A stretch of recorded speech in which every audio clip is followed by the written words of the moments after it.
শ্রদ্ধা শিক্ষক মণ্ডলী, সম্মানিত ভিউয়ার্স ও ভালোবাসা শিক্ষার্থী বন্ধুরা, আশা করি সবাই ভালো আছেন। তো আজকে যে বিষয়টি কথা বলতে চাচ্ছি সেটা হচ্ছে মাদ্রাসার ষষ্ঠ শ্রেণীতে 2023 সালের রেজিস্ট্রেশনকৃত শিক্ষার্থীদের অনলাইনে প্রতিষ্ঠানের মাধ্যমে অর্থাৎ তাদের রেজিস্ট্রেশন কার্ড ডাউনলোড এবং কোনো ভুল থাকলে তা সংশোধন কিভাবে করবেন সে সম্পর্কে একটি বিজ্ঞপ্তি প্রকাশ করা হয়েছে। আমি কার্ড ডাউনলোড করে আপনাদেরকে দেখিয়ে দিচ্ছি A to Z। এখানে দেখতে পারবেন কিভাবে সংশোধন করবেন, কি কারণে কার্ড না আসার সম্ভাবনা আছে, আর কার্ড না আসলে তাদের করণীয় কি, এবং সংশোধনের জন্য ফি কত টাকা নির্ধারণ করা হবে, কত তারিখ থেকে কত তারিখের মধ্যে এই কাজগুলো সম্পন্ন করা হবে, A to Z থাকতে আজকের এই ভিডিওতে। প্রথমে দেখুন যে বিষয় হচ্ছে 2023 সালের ষষ্ঠ শ্রেণীর রেজিস্ট্রেশনকৃত শিক্ষার্থীদের অনলাইনে প্রতিষ্ঠানের মাধ্যমে রেজিস্ট্রেশন কার্ড ডাউনলোড ও ভুল তথ্য সংশোধন। উপযুক্ত বিষয়ের আলোকে বাংলাদেশ মাদ্রাসা শিক্ষা বোর্ডের আওতাধীন সকল মাদ্রাসা প্রধান সংশ্লিষ্ট শিক্ষার্থী অভিভাবককে জানানো যাচ্ছে যে 2023 সালের ষষ্ঠ শ্রেণীতে অধ্যয়নকালে যে সকল শিক্ষার্থীর রেজিস্ট্রেশন সম্পন্ন করা হয়েছে সে সকল শিক্ষার্থীদের রেজিস্ট্রেশন কার্ড মাদ্রাসার মাধ্যমে বর্ণিত নিয়মাবলী অনুসরণ পূর্বক ডাউনলোড ও তথ্য ভুল থাকলে বোর্ড ফি প্রদানের সাপেক্ষে সংশোধন করা যাবে। অনলাইন থেকে রেজিস্ট্রেশন কার্ড প্রিন্ট করে নির্ধারিত স্থানে প্রতিষ্ঠান প্রদান কর্তৃক সিল স্বাক্ষর সম্পন্ন করে শিক্ষার্থীদের বিতরণের জন্য নির্দেশক্রমে অনুরোধ করা হলো। তো এখানে দেখেন প্রথমে হচ্ছে বিষয় ধরন, প্রথমে রেজিস্ট্রেশন কার্ড ডাউনলোড করে প্রিন্ট। তো ডাউনলোড করতে হবে, এখানে দেখেন যেখান থেকে আমরা সাধারণত রেজিস্ট্রেশন করি ESIF বা EF থেকে আমরা এখানে যাব bmeb.gov.bt যে ওয়েবসাইট আছে সেখানে গেলে প্রথমে আমাদেরকে ক্লাস সিলেক্ট করতে হবে ষষ্ঠ। তারপরে এই রেজিস্ট্রেশন নামে একটি অপশন থাকবে, এই রেজিস্ট্রেশন প্রিন্ট অর এডিট 2023 সেটি সিলেক্ট করতে হবে এবং কন্টিনিউ ক্লিক করলে প্রতিষ্ঠানের পাসওয়ার্ড এবং পাসওয়ার্ড দিতে হবে। দিয়ে লগ ইনে ক্লিক করলে আপনাদের সেটি শো হবে, সেখানে কিছু সিস্টেম থাকবে আমি দেখিয়ে দিচ্ছি।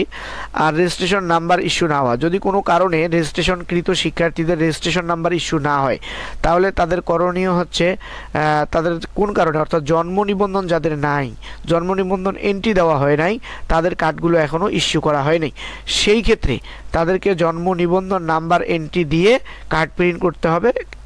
সেই জন্ম নিবন্ধন নাম্বার এন্ট্রি দেওয়ার সাথে সাথে সেই সার্টিফিকেট ইস্যু হবে এবং সেটি প্রিন্ট করতে পারবে, সেই ক্ষেত্রে কোনো ফি প্রযোজ্য হবে না।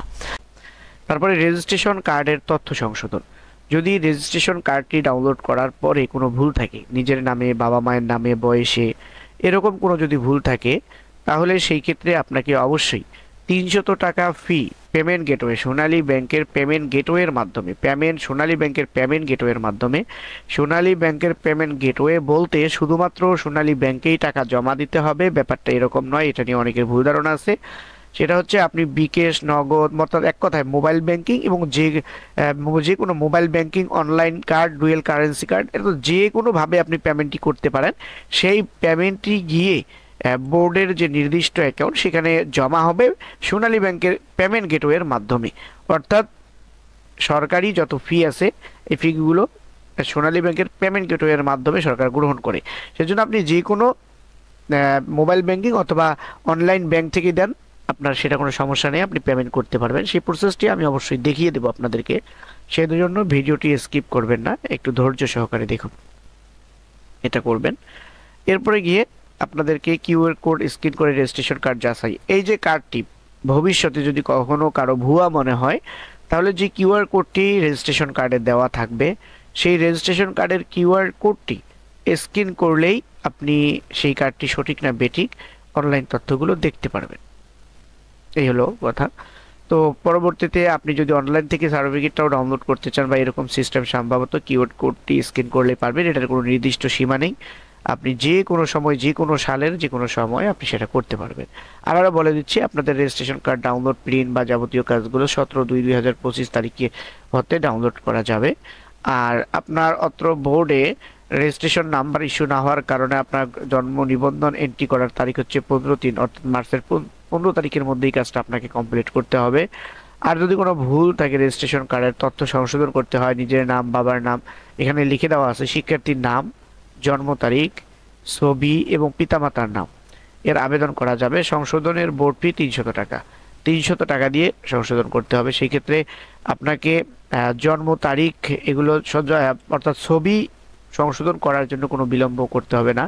আদার্স অন্যান্য নিজের নাম পরিবর্তন, বাবার নাম, জন্ম তারিখ এগুলো সংশোধনের জন্য আপনাকে বোর্ডের অনুমতি নিতে হবে। সেই জন্য আপনাকে নির্দিষ্ট সময়ের মধ্যে গেলে বেশি ব্যাক পোহাইতে হবে না, আপনি সেটা করতে পারবেন। আর যদি নির্দিষ্ট সময়ের মধ্যে না করেন সেই ক্ষেত্রে আপনার কিন্তু অনেক ঝামেলা পোহাইতে হবে, তখন পুলিশ ভেরিফিকেশন করতে হবে, কোড এফিডেভিট করতে হবে, ঝামেলা আছে। এই কারণে কার্ডগুলো সংগ্রহ করে যত দ্রুত সম্ভব ভুল আছে কিনা সেটা দেখে নিন, এবং এই তারিখের মধ্যে হইলে আপনি এখান থেকে সংশোধন করতে পারবেন, অর্থাৎ আপনার নিজ নিজ প্রতিষ্ঠান থেকে সেটা আবেদন করে সংশোধন করতে পারবেন 300 টাকার মাধ্যমে।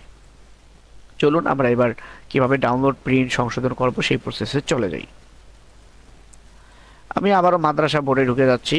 আপনারা চাইলে সরাসরি বিএমইবিতে ক্লিক করেও ঢুকতে পারেন বা এখান থেকেও ঢুকতে পারেন। আমি এখান থেকে ই ফাইলিংয়ে যাব, এই যে ইএসআইএফ বা ইএফএফ, এখানে একটি ক্লিক করে দিলে ইন্টারফেসটি আপনাদের সামনে চলে আসবে।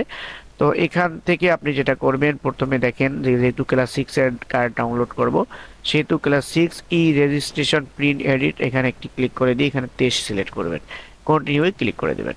ক্লিক করার পরে এখানে প্রতিষ্ঠানের ইন নাম্বার আর নিচে পাসওয়ার্ড চাবে, পাসওয়ার্ডটি দিয়ে দিবেন। দিয়ে লগ ইনে ক্লিক করলে এরকম একটি ইন্টারফেস শো করবে। যদি আপনার এন্ট্রিকৃত অর্থাৎ রেজিস্ট্রেশনকৃত ষষ্ঠ শ্রেণীতে 2023 সালের ষষ্ঠ শ্রেণীতে রেজিস্ট্রেশনকৃত শিক্ষার্থীদের কারো কোনো সমস্যা থেকে থাকে, কত জনের সমস্যা আছে সেটা কিন্তু এখানে শো করবে। যদি কোনো সমস্যা না থাকে তাহলে এগুলো লেখা থাকবে। দেখেন আমি এখানে টোটাল 36 জনের তথ্য এন্ট্রি দিয়েছি, 1 থেকে 36 জনের তথ্য এন্ট্রি দিয়েছি, তার মধ্যে কোনো সমস্যা পাওয়া যায়নি। 1 থেকে 36 জনের কোনো সমস্যা পাওয়া যায়নি সেটা এখানে লিখে দিয়েছে। যদি সমস্যা থাকতো এখানে জানাই দিত। শিক্ষার্থীর নাম, পিতার নাম, মাতার নাম, জন্ম তারিখের যৌক্তিক সংশোধন বোর্ড এবং সাবেক এবং অন্যান্য সংশোধন স্বয়ং আবেদন সমূহ লগ ইন করেন দেখা যাবে, অর্থাৎ আবেদন করার পরে ভুল সংশোধনের জন্য আবেদন করার জন্য আবেদন অনুমোদন সমূহ নতুন করে লগ ইন করলেই দেখা যাবে সেগুলো। আর যদি কারো রেজিস্ট্রেশন নাম্বারে অর্থাৎ ডাউনলোড করার পরে দেখেন রেজিস্ট্রেশন নাম্বার নাই, এইভাবে দেওয়া আছে, তাহলে মনে করবেন যে তার জন্ম নিবন্ধন ডিগ্রি নাই, এই কারণে তার রেজিস্ট্রেশন নাম্বার হয়নি, সেই জন্য জন্ম নিবন্ধন নাম্বারটি এন্ট্রি করে দেবেন।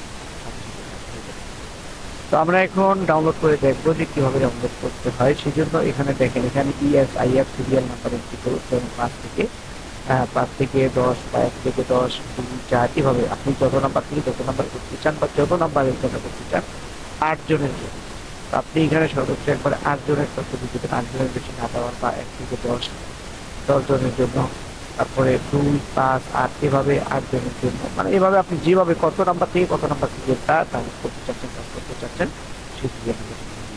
তো আমি এখানে দিতে চাচ্ছি 11 থেকে। এখানে আপনার একবারে বেশি দিলে হয়তো লোড বেশি নিতে পারে, আর যদি 5 জন বা 10 জনের ডাউনলোড করতে চান তাহলে হয়ে যাবে। আমি 11 ক্লিক করবো, অর্থাৎ 5 জনের করছি, 5 জনের দেখাই দিয়ে এখানে প্রিন্ট একটি ক্লিক করে দেবো। এর সাথে সাথে এখানে চলে আসবে রেজিস্ট্রেশন নাম্বারটা একটু হয়ে গেছে, স্টুডেন্ট আইডি হয়ে গেছে, 2023-এর রেজিস্ট্রেশন কার্ড, এখানে শিক্ষার্থী